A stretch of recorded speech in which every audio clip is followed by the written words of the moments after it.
Bien, hermanos, seguimos estudiando la palabra de Dios, ¿no?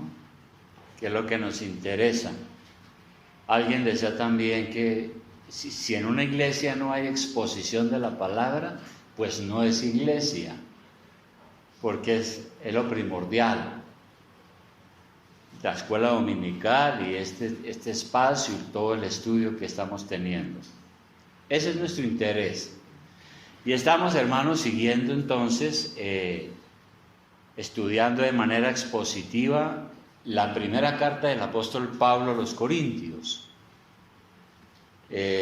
Tal vez ya algunos la han leído, si no lo ha leído toda, lo invito a que la lea. Y con eso vamos siguiendo el hilo de esto que el apóstol Pablo dijo bajo la inspiración del Espíritu Santo. Y hoy hemos llegado entonces al capítulo 9 de esta serie de mensajes. Bien, parece, hermanos, que hoy en día nunca se había enfatizado tanto el tema de los derechos humanos. Esta época es de mucho énfasis sobre ese asunto. Todo el mundo reclama sus derechos, pero pocos quieren cumplir sus deberes. Ese es el problema. Hay personas que bajo el pretexto de los derechos humanos, por ejemplo, quieren sembrar la anarquía. Ahora, hay momentos en que es necesario reclamar un derecho, sobre todo cuando es justo y verdadero. En la Biblia no se prohíbe eso. De hecho, el apóstol Pablo tuvo que defender algunos derechos varias veces. Defendió hasta su derecho a la ciudadanía romana y por eso fue enviado preso a Roma, donde se dice la tradición que fue decapitado. Ahora, ¿por qué el apóstol Pablo también tuvo que defender sus derechos? Sabemos nosotros que la iglesia de Corinto era una iglesia en pleno desarrollo y por tanto era una iglesia que estaba madurando en la fe. Y en ese proceso de maduración se cometen errores. A veces las iglesias, cuando son muy jóvenes, están aprendiendo, desarrollándose y cometen errores. Uno de esos errores que cometió esta iglesia, Corinto, la iglesia en Corinto, fue poner en entredicho la autenticidad del apostolado de Pablo. Es decir, ellos empezaron a decir, ¿y este señor quién es? Nosotros no respetamos aquí sino a Pedro, a Juan, a los 12, pero ¿este de dónde viene? Y Pablo entonces tuvo que aclarar muchas cosas para demostrar la autenticidad de ese apostolado que él tenía y aclarar algunas cosas referentes a su ministerio. La palabra ministerio quiere decir servicio. Eso quiere decir ministerio, servicio. Entonces la primera cosa que aquí en el capítulo 9 empezamos a encontrar es que el ministerio de Pablo, según él lo dice, la iglesia debía entender que era un ministerio auténtico, no falso. ¿Y por qué? Pablo dice, yo he sido testigo ocular de Jesús resucitado. Yo he visto a Jesús resucitado, que era una de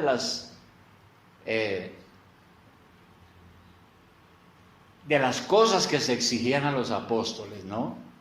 Sobre todo para aceptar una carta de un apóstol, tenía que haber visto al Señor resucitado. Entonces, vamos a leer aquí el versículo 1. Pablo hace una pregunta, ¿no soy apóstol? Por eso le está diciendo a la iglesia así, ¿ustedes qué dicen? ¿No soy apóstol? Los que acusaban al apóstol habían llegado a decir todas esas cosas que ya dijimos.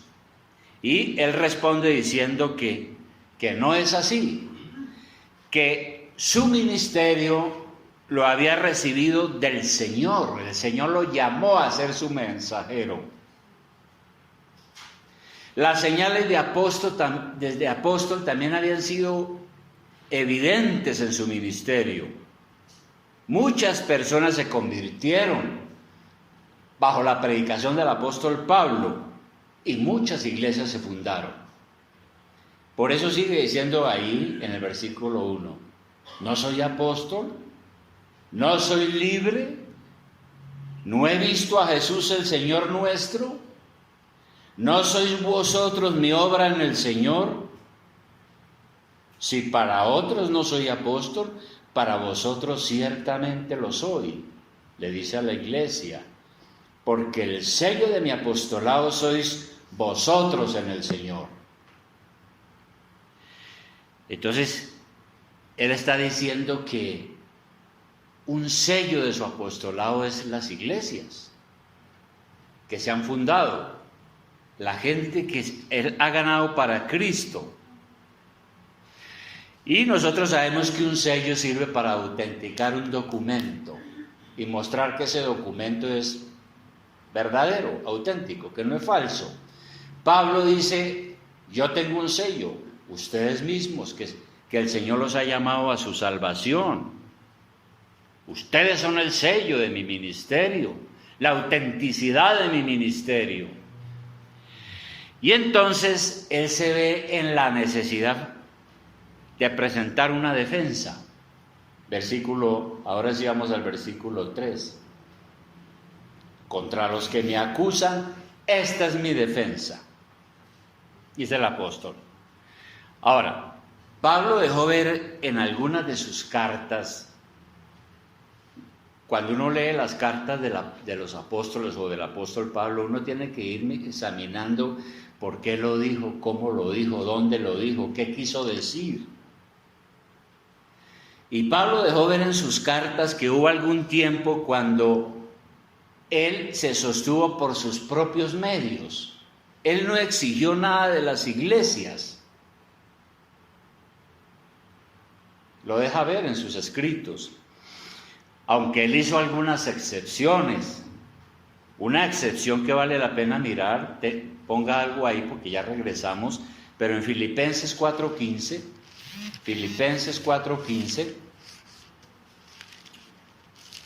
en Filipenses 4:15, mire lo que él le dice a otra iglesia en la ciudad de Filipo. Él dice lo siguiente, él le dice lo siguiente a la iglesia, sabéis, en el versículo 15, sabéis también vosotros, oh filipenses, que al principio de la predicación del evangelio, cuando partí de Macedonia, ninguna iglesia participó conmigo en razón de dar y recibir, sino vosotros solos. Está reconociendo que la iglesia fue generosa con él. Pues aún a Tesalónica me enviasteis una y otra vez para mis necesidades. Pablo reconoce que la iglesia se había preocupado por él. Pero no es que busque dádivas. Dádiva es pues una ofrenda, un regalo, un don. No es que busque dádivas, sino que busco fruto que abunde en vuestra cuenta. Pero todo lo he recibido y tengo abundancia. Estoy lleno, habiendo recibido de Epafrodito lo que enviasteis, le dice a la iglesia, olor fragante, sacrificio acepto, agradable a Dios. Porque para Pablo, toda ayuda que le daban era una ofrenda de Dios, algo grato, dulce, algo que era muy bueno para él. Así consideraba las ofrendas. Volvamos ahora otra vez a 1 Corintios 9. Entonces, lo primero que dice en su defensa el apóstol es que él era un ser humano. Versículo 4. Empieza él a hacer su defensa con algunas preguntas a la iglesia. mediante esta carta. Le dice, ¿acaso no tenemos derecho de comer y de beber? No tengo el derecho de comer y de beber. ¿Y qué es lo que quiere decir Pablo? Si él no estaba exigiendo a la iglesia un salario, eso no quería decir que no tenía derecho. Él no era un cuerpo glorioso, era un ser humano que necesitaba atender a sus necesidades. Tenía derecho entonces a comer y a beber. ¿Y de dónde sale la comida y la bebida? Pues que hay que comprarla. ¿Y de dónde sale la plata? En el caso de Pablo, lo que le está diciendo a la iglesia es que muchas veces, en el caso de los ministros, sale de la iglesia, es decir, de las ofrendas. Y sigue diciendo él que él también tenía derecho a tener una esposa. Versículo 5. Otra pregunta en su defensa. ¿No tenemos derecho de traer con nosotros una hermana por mujer, como también los otros apóstoles y los hermanos del Señor? Y Cefas es Pedro. Pedro era casado. Algunos apóstoles eran casados. Y ellos andaban con sus esposas en sus viajes a veces, cuando era necesario. Pablo era soltero. Pero él, sin embargo, dice que yo no tengo derecho a tener una esposa. También los hermanos de Jesús, o sea, los hijos de José y María, que formaban parte del equipo apostólico de predicación, ellos también eran casados. Entonces, cuando dice aquí que, por ejemplo, dice, no tengo derecho a traer una hermana por mujer como los otros, aquí pues naturalmente que no está diciendo que era que ellos estaban casando entre familiares, sino que sus esposas eran creyentes, es decir, hermanas en la fe, que es como llama uno a las hermanas aquí en la iglesia, ella es mi hermana en la fe. Aún la esposa de uno es la hermana en la fe también porque es creyente, ¿no? Si Pablo era soltero, eso no quería decir que él no se podía casar y que no podía llevar una esposa a sus viajes misioneros. También tenía ese derecho. Y luego sigue diciendo el apóstol Pablo que su ministerio es auténtico y es un ministerio recompensado. El primero que recompensa el ministerio, sea en el caso de él de apóstol o el de un pastor o cualquier otro ministerio, el primero que lo recompensa es el Señor, porque a Él servimos en primer lugar. Y en segundo lugar es un ministerio que debe ser recompensado por la iglesia local. Pablo aclara entonces que tiene más derechos. Primero, tiene derecho a ser sostenido por la iglesia. Versículo 6. Dice, ¿o solo yo y Bernabé no tenemos derecho de no trabajar? Porque muchos de los pastores estaban dedicados era a la predicación. Él, como les dije antes, deja ver en sus cartas que él muchas veces no quiso tener un sueldo. Sin embargo, él dice que eso no es porque él no tenga derecho, ¿no? Y hace unas preguntas que en sí mismas son preguntas de sentido común, son cosas razonables. Por ejemplo, él dice, el soldado es sostenido por el Estado, versículo 7. Hace la pregunta, ¿quién fue jamás soldado a sus propias expensas? ¿Qué quiere decir eso de expensas? Es decir, ¿quién fue un soldado que fue soldado y costeó su propio servicio militar? Ningún soldado trabaja mediodía en una fábrica y por la tarde ingresa al batallón para tomar las armas. Ningún soldado tiene que comprar su propia arma, ni pagar arriendo, ni pagar comida. Por eso Pablo dice, ¿quién fue soldado costeándose sus propios gastos? Además de eso, recordemos que Pablo veía la obra del Señor como una batalla, en la cual tenía que estar de tiempo completo. Vamos a mirar un versículo y ya regresamos, ponga su dedo ahí, es 2 de Timoteo 2:4, para que veamos que así pensaba él. 2 de Timoteo 2:4. 2 de Timoteo 2:4. Mire lo que él le dice a un joven pastor, y el versículo 3. Le dice a un joven pastor: tú pues sufre penalidades como buen soldado de Jesucristo, porque estamos en una batalla espiritual. Y el 4, ninguno que milita se enreda en los negocios de la vida a fin de agradar a aquel que lo tomó por soldado, porque no se puede servir a dos señores.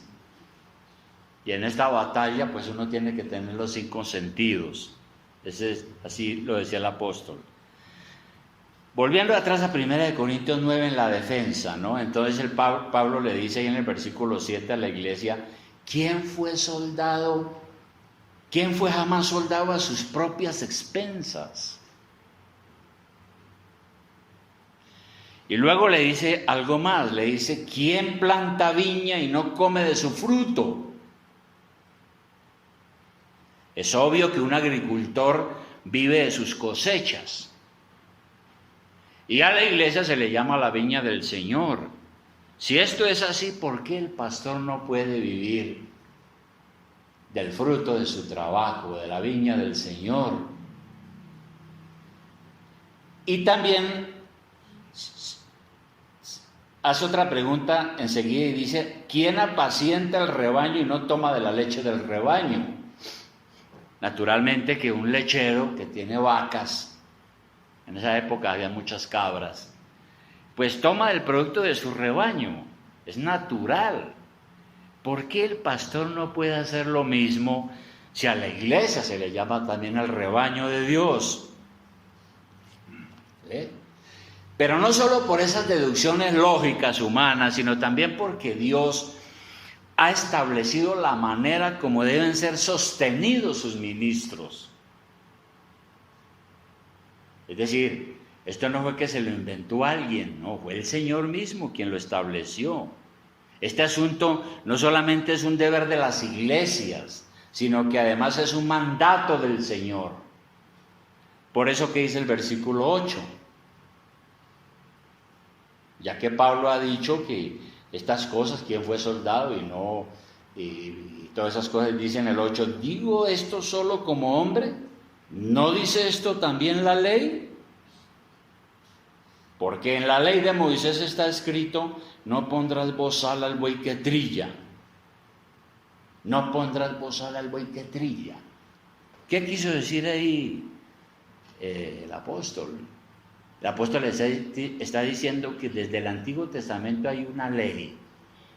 Y pone el ejemplo Moisés, por ejemplo, fue alguien que legisló sobre este asunto de los bueyes para evitar la crueldad de los amos. Entonces, cuando los bueyes estaban trillando, la ley decía: no lo sujete con cabestro, sino permítale, cuando se cansa, comer por ahí de algo de eso para que siga trabajando.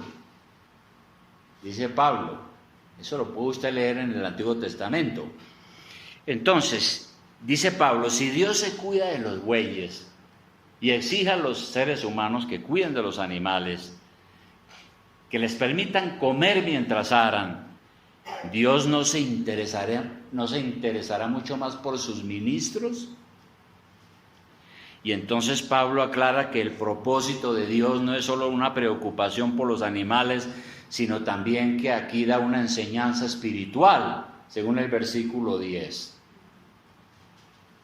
Ahora sí, dice: ¿tiene Dios cuidado de los bueyes? Al final del 9. ¿O lo dice enteramente por nosotros? Pues por nosotros escribió, porque con esperanza debe arar el que ara, y el que trilla con esperanza de recibir fruto. Dice él: Entonces, hermanos, en el reino de Dios las cosas funcionan a veces de una manera muy práctica. Los predicadores buscan fruto de su trabajo.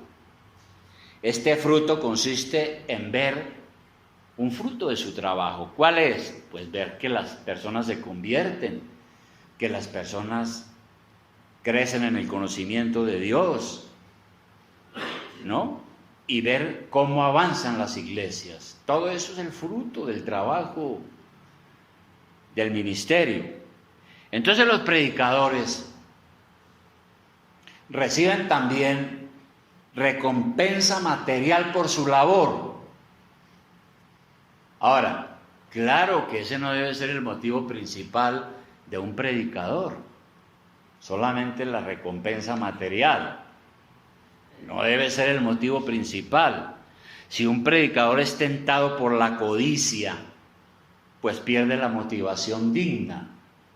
Y lamentablemente, pues hoy en día tenemos muchos predicadores que piensan en la iglesia más como un negocio personal y no como un servicio al Señor. Probablemente Pablo tenía, dicen algunos, una personalidad muy independiente, el apóstol, y no quiso reclamar ningún apoyo económico de las iglesias. Un tiempo, y llegó un tiempo cuando ya tuvo que reclamar que se preocuparan por él. Sin embargo, él aclara que eso no quería decir que él no tenía ese derecho. Versículo 12. El versículo 11, dice él: si nosotros sembramos entre vosotros lo espiritual, ¿es gran cosa si segáremos de vosotros lo material? Es la pregunta que hace Pablo. Es decir, si el pastor o predicador está evangelizando, está educando a la iglesia, está edificando la iglesia, está formando a la gente para que sirva a Dios y está dándole todos esos beneficios espirituales, ¿qué? ¿Será que no se le puede pedir a la gente lo material? Así lo está diciendo el apóstol Pablo aquí. Y es una pregunta que él hace y que está sobre la mesa todavía, ¿no? Si nosotros sembramos entre vosotros lo espiritual, ¿es gran cosa si segáramos de vosotros lo material? Y el apóstol habla aquí escuetamente. Los pastores tienen que orar, predicar, exhortar, animar, visitar y estar atento a las necesidades espirituales del rebaño. Por tanto, si un hombre ha sido puesto por Dios, la iglesia se beneficia de ese ministerio. ¿Será entonces que es demasiado que ese pastor pida un salario? Versículo 12. Dice él: si otros participan de ese derecho sobre vosotros, le dice a la iglesia, porque Pedro era pastor y probablemente recibía salario, y otros apóstoles. ¿Cuánto más nosotros? Pero no hemos usado este derecho, sino que lo soportamos todo por no poner ningún obstáculo al evangelio de Cristo. ¿No? Pedro y otros apóstoles eran casados y sostenidos por sus iglesias. Recibían una remuneración por su trabajo diario de predicación y enseñanza. Entonces Pablo dice: yo también tengo ese derecho, aunque no lo reclamo. Y cuánto más tengo ese derecho cuando Dios me ha usado para fundar la iglesia. En este caso a Corinto, la iglesia en Corinto. Entonces, a los que estaban cuestionando su trabajo y su ministerio, les recuerda que él tiene la aprobación divina. Versículo 13. Hace otra pregunta a la iglesia: ¿no sabéis que los que trabajan en las cosas sagradas comen del templo y que los que sirven al altar del altar participan? así también ordenó el Señor a los que anuncian el Evangelio que vivan del Evangelio. Ahora, él recuerda a la gente que los sacerdotes en el Antiguo Testamento comían de las ofrendas del pueblo. Los libros de Números, Crónicas, Levíticos nos cuentan cómo era ese sistema, ¿no? Cómo la persona llevaba el animal para el sacrificio y ella se sacrificaba por sus pecados, pero mucha de la carne se la llevaba para la casa, pero alguna era para los sacerdotes. Si eso fue en el Antiguo Testamento, pues ahora en el Nuevo Testamento el Señor ha ordenado que quienes trabajan tiempo completo en su obra vivan de las ofrendas. Es lo que está diciendo Pablo. En el caso de Pablo, pues como dijimos, él muchas veces no aceptó nada. ¿Por qué él no aceptó? Versículo 15. Pero yo de nada de esto me he aprovechado, ni tampoco he escrito esto para que se haga así conmigo, porque prefiero morir antes que nadie desvanezca esta mi gloria. Porque Pablo muchas veces le dijo a la iglesia, no, muchas gracias, yo no quiero nada. Primero, porque era soltero. Segundo, quizás para evitar las malas lenguas. Aunque al final de su vida, como dijimos, dependió enteramente de las ofrendas de las iglesias. Y luego, en tercer y último lugar, el apóstol dice que no solamente era un ministerio auténtico, no solamente debía ser recompensado por Dios y por la iglesia, sino que era un ministerio encomendado, versículo 16. Dice, pues si anuncio el Evangelio no tengo por qué gloriarme, porque me es impuesta necesidad. Y ay de mí si no anunciare el Evangelio. Está en signos de admiración. Por lo cual, si lo hago de buena voluntad, recompensa tendré. Pero si de mala voluntad, la comisión me ha sido encomendada. Entonces, la gloria de Pablo, la alegría de Pablo era predicar el Evangelio sin imponer ninguna carga a la iglesia. Pero como lo hemos dicho, él no era propiamente un pastor, era un misionero. Por tanto, siempre era un transeúnte. Duraba en una ciudad un año y medio, 2 años, y cambiaba inmediatamente a otro lugar. De manera que el apóstol Pablo tenía ese ministerio encomendado. Y él reconoce finalmente que de todas maneras, aunque él no le ha pedido nada a la iglesia, pues eso tampoco es para que se llene de orgullo, ni tiene por qué gloriarse. Porque de todas maneras, de una u otra forma, le toca predicar el Evangelio. Cobre o no cobre. Versículo 16. Dice, pues si anuncio el Evangelio no tengo por qué gloriarme, porque me es impuesta necesidad. Y ay de mí si no anunciar el Evangelio. Entonces el apóstol dice que Dios lo recompensará. Si servía de buena voluntad, Dios lo iba a bendecir. Pero si lo hacía de mala voluntad, de todas maneras no tenía escapatoria, porque la mayordomía le había sido confiada. Eso quiere decir esa frase, 17. Por lo cual, si lo hago de buena voluntad, recompensa tendré. Pero si de mala voluntad, la comisión me ha sido encomendada. La mayordomía me ha sido confiada. Bien, espero, hermano, que hayamos entendido el tema. Esto es algo para cada uno de nosotros hoy en la iglesia. Le hablamos a la gente de Cristo y lo hacemos de buena voluntad, con alegría, porque son las buenas nuevas de salvación. En el caso de que no queramos hacerlo, pues de todas maneras se nos impone esa necesidad. Usted tiene que predicar el Evangelio, sea pastor, no sea pastor, gane, no gane, como sea. Tenemos una necesidad en este mundo para predicar el Evangelio. Cada uno es responsable. Bien, unas pocas aplicaciones a esto, a todo esto. No hay cosa más engorrosa para un pastor que estar luchando para que la iglesia se preocupe por sus necesidades pastorales. Con excepción de las grandes iglesias, las mega iglesias, ¿no?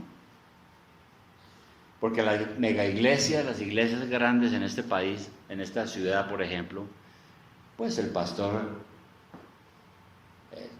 algunos son los dueños de la iglesia, entonces él es como el empresario y gana millones de millones. Pero la mayoría de las iglesias son iglesias pequeñas, donde los pastores tienen que depender de las propias iglesias. Pero lo que digo, no hay cosa más engorrosa que eso. Un pastor luchando con la iglesia, a ver si la iglesia le paga un sueldo justo. Y a veces los pastores tienen que hacer acrobacias financieras para que la iglesia le arregle el salario. Ahora, en las iglesias hay hermanos que son conscientes, muy generosos, pero hay también de todo, y en la viña del Señor dice un dicho, hay otros que quisieran que Él fuera cuerpo glorioso. En algunas personas existe una equivocación consistente en pensar que el pastorado no es un trabajo. Algunos creen que el trabajo es solamente tal vez echar asadón o coger café o abrir chambas o quién sabe qué otra cosa, ¿no? Pero que eso, el pastor la pasa suave ahí. Es un trabajo este. Pero el apóstol Pablo dijo algo sobre eso en 1 de Timoteo 5:17. 1 de Timoteo 5:17. 1 de Timoteo 5:17. Y son unas instrucciones para la iglesia, para cómo hay que manejar los asuntos en la iglesia. Y el versículo 17 dice, los ancianos. Ahí no se está refiriendo a los de 90 años, ni 80, ¿no? O a los del pelo blanco, no. Los ancianos ahí son los pastores. Los ancianos que gobiernan bien. Y gobierno no es que son unos dictadores ahí que entonces todo el mundo dice amén, sino que gobierno significa administrar bien. Los ancianos que gobiernan bien sean tenidos por dignos de doble honor, dice allí, honor, doble honor. Y la palabra viene, esa palabra honor viene de la misma palabra de donde viene honorario, la misma raíz, y el significado tiene que ver no solamente con el aprecio, sino también con la remuneración económica. Porque puede ser una iglesia que honra mucho al pastor, pero espiritualmente, y el hombre anda muy mal económicamente. A veces el problema se da debido a que los miembros de la iglesia no son responsables. A veces no ofrendan generosamente. En consecuencia, la iglesia estará siempre con déficit económico, lo cual es pecado. Y Dios va a pedir cuentas sobre ese asunto, porque Él dijo, no pondrás bozal al buey que trilla. Entonces, hermanos, nosotros debemos ver el servicio en la iglesia como un servicio para el Señor, primeramente. Hacerlo voluntariamente, con alegría, porque si no lo hacemos así, entonces se convierte en una obligación, y una obligación hay que cumplirla. Hay iglesias que se deterioran porque cada quien está atenido al otro, ¿no? Hay iglesias que les pasa eso, ¿no? Nadie hace nada, que lo haga fulano, que lo haga sutano. Y él dice lo mismo, no, que lo haga fulano, que lo haga sutano. Y el otro dice lo mismo. Y entonces las iglesias se estancan. Hay iglesias que se estancan y no avanzan hasta que finalmente el pastor sale corriendo, porque ni lo sostienen, ni la gente sirve, ni la gente servicial, ni trabaja, ni él dice, bueno, hasta luego, búsquense otro. Eso ha pasado en muchas iglesias. Hermano, apreciado hermano y hermana, ¿usted tiene claras estas cosas que hemos dicho hoy en este capítulo sobre el reconocimiento de los pastores? Y no lo digo por mí, porque es que yo me puedo ir de aquí. Además no me lo inventé yo, y lo hemos leído aquí, que lo dijo el apóstol Pablo. Pero usted tiene claras estas cosas. Trabaje por el bienestar de la iglesia, hermano. Sirva al Señor. Reconozca a sus pastores. A menos que actúen mal. Si actúen mal, la iglesia tiene que llamar al pastor y decirle, hermano, ¿qué le pasa? Y llevarlo a una disciplina, si es que es necesario, ¿no? Si no está trabajando bien y no está haciendo las cosas bien, o está enseñando cosas que no son, pues no. Pero si está bien, reconozca a sus pastores. Si usted es así, será una persona muy valiosa en la iglesia del Señor. Y el Señor lo va a recompensar. Créame, hermano, que el Señor lo va a recompensar. Porque si no, entonces estaríamos aquí hablando un poco de cosas que no son ciertas, ¿no? De cosas como medio ilusorias, que no son ciertas. Pero esto que hemos dicho es lo que el Espíritu Santo quiere que nosotros escuchemos en las iglesias. Porque fue lo que el apóstol dijo, encomendado por el Señor a predicar y a enseñar todos estos asuntos. Entonces necesitamos, hermano, pensar seriamente en eso, ¿no? Para tener un verdadero compromiso. Yo le doy gracias al Señor porque aquí muchos hermanos han sido muy buenos con nosotros, ¿no? Pero también sé de otras iglesias muy terribles, es decir, hay muchos, no avanzan, hermano. Pelea el pastor con la iglesia pelea con el pastor tiene que salir a trabajar, a hacer miles de cosas, la iglesia no es una miseria completa. Y eso es muy triste, hermano, muy triste. Por eso las iglesias no avanzan, ¿no? Y de pronto por algunos también los tienta el diablo, ¿no? A mí me decía una vez una hermana aquí en la iglesia, mire, lo que pasa es que hay muchos pastores que han sufrido y a lo último se les endurece el corazón y dicen, no, yo mejor voy a convertir esto en un negocio. Pues el pastor que tiene la iglesia convertía en un negocio, pues triste, muy triste. Pero bien, vamos a orar, hermanos, para que Dios nos ayude.